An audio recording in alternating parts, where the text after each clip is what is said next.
So, ayan good morning mga ka-farmers. So, nandito po tayo ngayon sa ating munting farm. Ito po ang ating maisan. So, bali po, ito po ay 24 days. Wala pa pong abono. Ayan. Ang variety po natin is na itinanim, yung blinag natin nung nakaraan is yung Evo. Yan So yun makikita nyo po. Halos padibdib ko na. Wala pa pong abono. Ngayon pa lang po namin inabonohan. At ang ginamit po nating abono ito. Yan.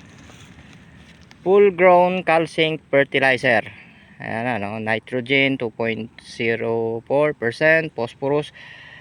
Para po siyang complete, pero madami po siya mga micronutrients so yan, kita nyo naman po 24 days wala pang abono, ngayon pala ang natin inabonohan.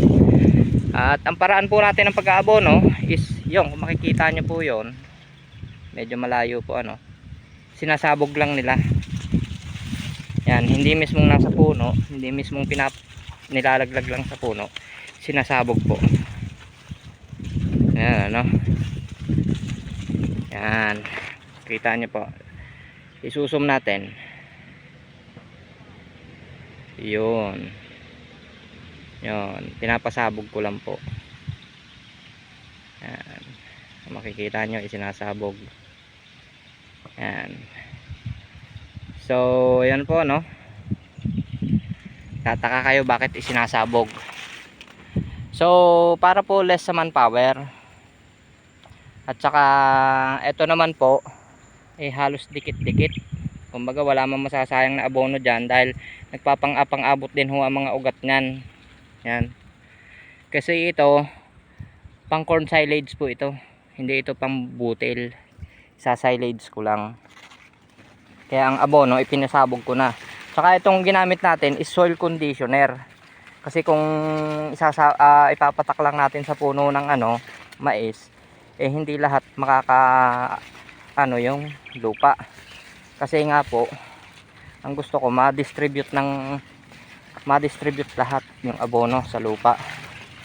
Para sa gayon, makondisyon yung lupa natin uli. Kaya ang ginamit natin ngayon is soil conditioner. Yan. So, yan po muna After ilang days po, ipapakita ko sa inyo kung result ng aming pag-aabono. Maganda ba itong full grown na calcined.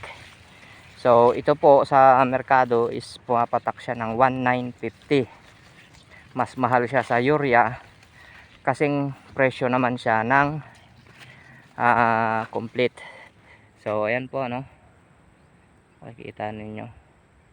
Itong part kasi na ito manipis inihulip lang natin ito kasi nung time na hindi masyadong maganda yung tumubo, kaya hinulipan natin, kaya medyo manipis itong part na to.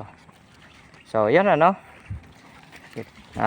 yun po muna ang ating may share sa ating munting YouTube channel at sa mga subscriber natin, at mga hindi pa nakakapag-subscribe, pa-subscribe naman po.